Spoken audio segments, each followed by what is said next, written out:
الكل يعلم لأجل الحرية والكرامة ملايين من البشر قدموا أرواحهم فداء لحماية شعوبهم، ولكن الحكومات الشمولية وللأسف لم تسلط الضوء على الشهداء. حكومات نسوا المضحين لأجل الحياة.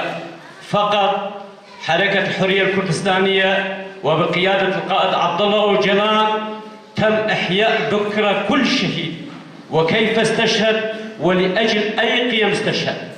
القائد عبد الله أوجلان قال: الشهداء هم قادتنا المعنويون. القائد عبد الله أوجلان قال: نحن نسير خلف الشهداء. القائد أوجلان قال: الحياة التي نحياها هي آثار تركها وراءهم الشهداء. لولا الشهداء لما كان وجود للحياة في المجتمع الإنساني.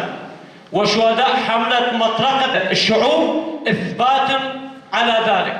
تصوروا لو لم يكن هناك 121 شهيدا ما كان سيؤال إليه مدينة الحسكة وآل حسكة.